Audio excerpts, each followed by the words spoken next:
Hi Sagittarius, welcome to your mid-December 2020 general tarot reading. It's Raina here, and so this reading is going up until the solar eclipse in Sagittarius. I'm sure some of you have been looking forward to that. I know I have. So happy birthday all my fellow Sages.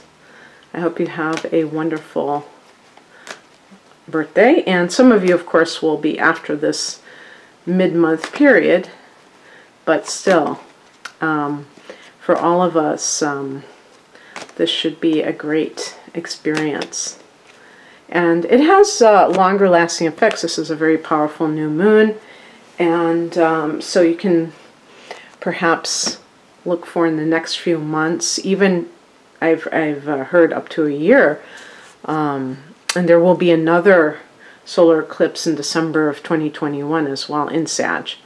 Okay, so I'm just separating these piles. All right, yes, a Magician card. I was just thinking about that today when I was walking. This is sweet because and there's a Tower card, but that's the eclipse for you, right? Wonderful, wonderful. Okay. I love it. Okay. So we're doing this also for the eclipse as well. And this is perfect, okay, because the heart of the matter is the Magician card, which is a card of, you know, being, you know, stepping into your power, in terms of being a conscious co-creator. So the reason that we say conscious rather than just saying a co-creator or a creator is because there are people who are creating and they don't realize what they're creating. And those are people who are not self-empowered. Well, you know, sometimes maybe they're creating good things and they don't realize that they are the masters of this creation. Obviously, we say co-creation because we're talking about not feeling like we're doing everything by ourselves, but that we are part of God, and therefore we can work alongside the universe to achieve whatever it is that we want, but that we're also aware that there is a greater power present at the same time.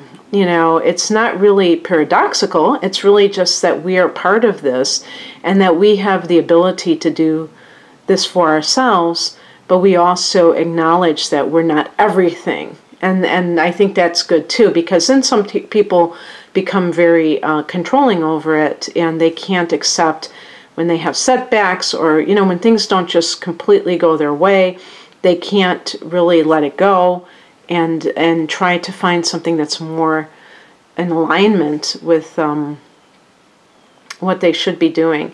So this is a card of, you know, you see the table, and they have the 4 elements, and all of that means that it's about being resourceful and starting where you are with what you have.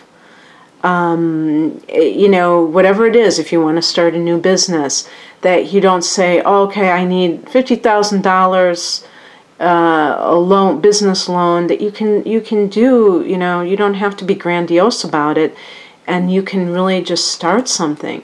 You know, number 1, this is connected to Aries, connected to the first house of the self.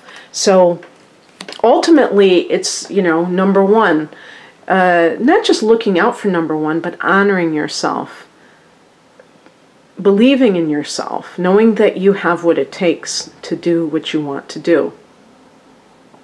This is an independent spirit.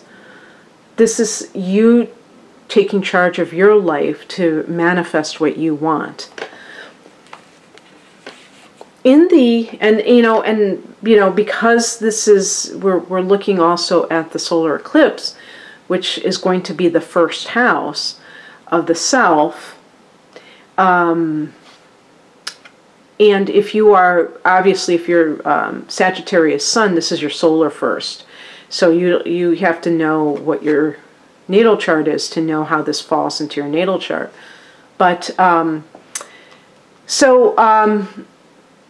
the other thing about this is that, when you have a solar eclipse, it's a powerful new moon, and being in your birthday, this is your solar return period. So it's just speaking of the year ahead in terms of even more kind of new, fresh energy, but change for sure, change agent coming your way. In the past position, we have the Knight of Swords. So whether this is a person who has featured into your life, maybe this is somebody that you have let go of, an air sign individual or kind of a brainy type of person, a Gemini, Libra, Aquarius, who maybe they were a bit immature and they were too blunt, insensitive, I don't know how else to put it, and you just kind of felt like, I can do good all by myself, I don't need this person. This may speak about something that you have recently taken up. So if this is something with a writing project, a new, like teaching, if you're starting your own tutoring business or something like that, then perhaps this is something you're doing on your own. The higher message is the Tower card, and that was kind of what I was alluding to, talking about the eclipses, whether it's a solar eclipse or a lunar eclipse, Sag. The Tower card speaks about change. So I think that Sages are capable of, rolling with the change because we are a mutable sign. So there is just this natural inclination with Sag to invite new experiences into our lives and to be open to things, not clinging that much to it. But of course, we're not just our sun signs, we're not just our rising signs. We have other parts of ourselves. And I really, when I do these readings, I'm thinking more about the sun signs. So I shouldn't have mentioned the rising sign, but since I'm doing the astrology, that's why. The thing is that when we bring new experiences to us, we feel this sense of growth. Our ruler is Jupiter, so that sense of expansion. However, if you have the moon in Taurus, you may, or Leo, you may, or Scorpio or Aquarius, change may be something that is a little bit harder on the emotional level, where it makes you feel a little bit unsettled and you feel more emotionally secure when things are consistent. So it does depend on different factors, obviously. But I think that Sages can handle this very well overall. What crosses you is the Eight of Swords. So maybe what you need to work on, Sag, is more ability to have the kind of positive self-talk that will put you in the right vibration more often. Again, this is going to depend on other factors. If you have, for instance, the moon, I have the moon in Virgo, which tends to, create more self-doubt, more perfectionism.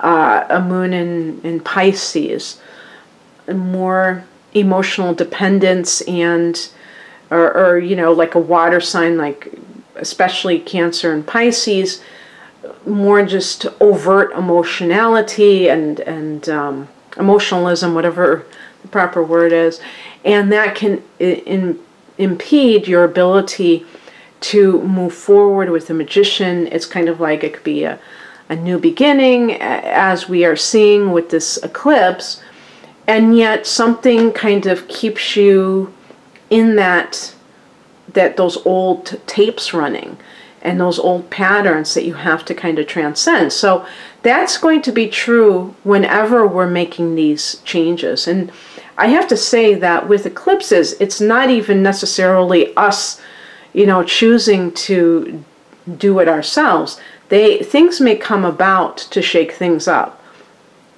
And this is because a lot of times the people do not initiate the change.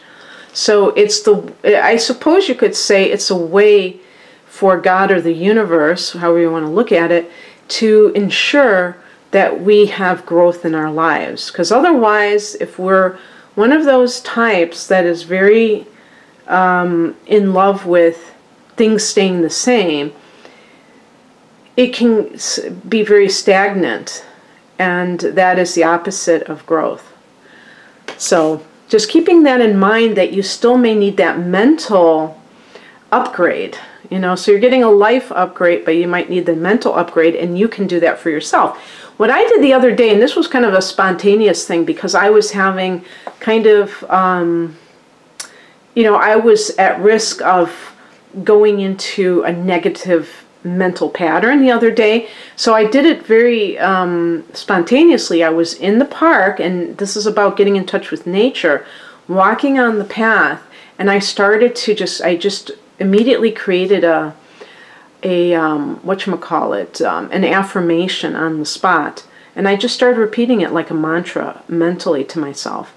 And that was an attempt to raise my vibration so that I kept at a higher level. So I didn't allow something that had occurred to be a downward spiral. And so that is specific to an event that occurs in your life, but in general, I see the Eight of Swords as like habitual mental patterns that keep you stuck and keep you from moving forward like the magician, or keep you from believing that you have what it takes to do something that is your own baby.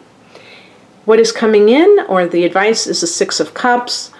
This can be soulmate energy.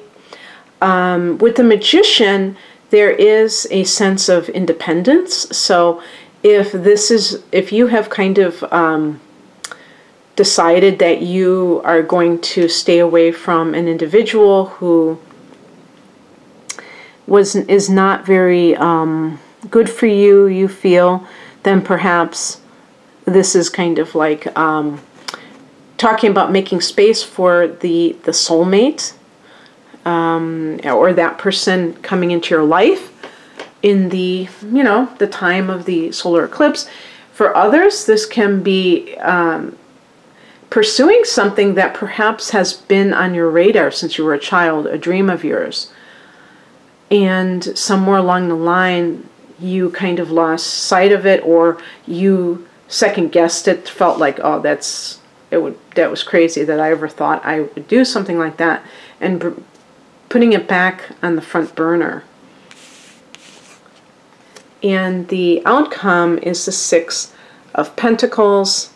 And this card can also relate to inheritances and things like that. But you see the scales that this person is holding. This is about an exchange, an even exchange of energy. So how I look at it in terms of like career aspirations and Sag is that, or magician, like if it's something connected to career or something, is that a lot of Sages are, or fire signs in general, Leo, Aries, or other fire signs, are tend to be very ambitious, actually, regardless of what has actually manifested for you. You still may have a lot of dreams, a lot of goals, and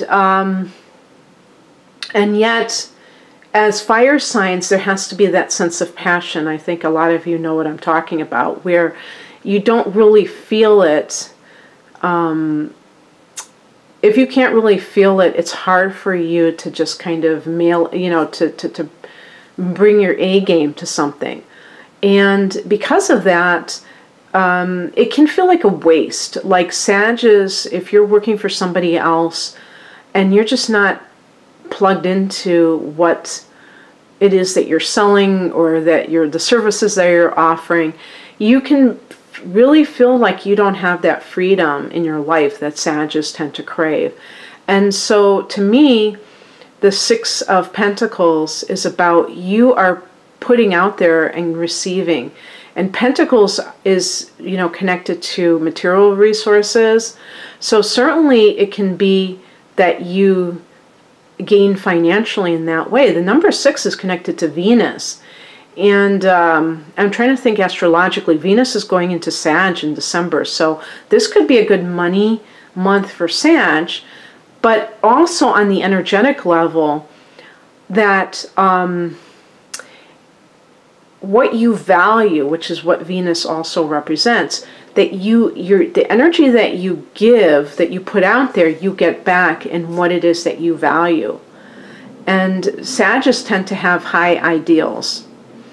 And so it can feel like, really like you're being blessed on multiple levels. With the Magician, you feel the sense of autonomy and the sense of like, you know, this, like autonomy meaning independence, meaning freedom. But then at the same time, you get financially compensated for it. You feel like you're wealthy no matter what. Maybe you're wealthy because your time, you know, you have more time to yourself if you're working for yourself, or even if you're working for somebody else, if you have more freedom to choose your hours or to choose where you work or whatever. There's just, for some reason, you're bringing this into your life, and it's creating this spaciousness and this ability and this sense of like luxury. I don't know how else to put it. With the Six of Pentacles of like, yeah, I feel like what I'm putting out there, I'm also gaining. It's not like this sense of deprivation. It's a sense of ease, comfort, and fairness, and, you know, equity, balance. That's a key word as well. Okay, Sag, that's what I have for you. If you would like a private reading, I am doing the transits, looking at 2021, looking at your natal chart. What are the hidden treasures of your natal chart that may indicate career path or career change, or love, what have you.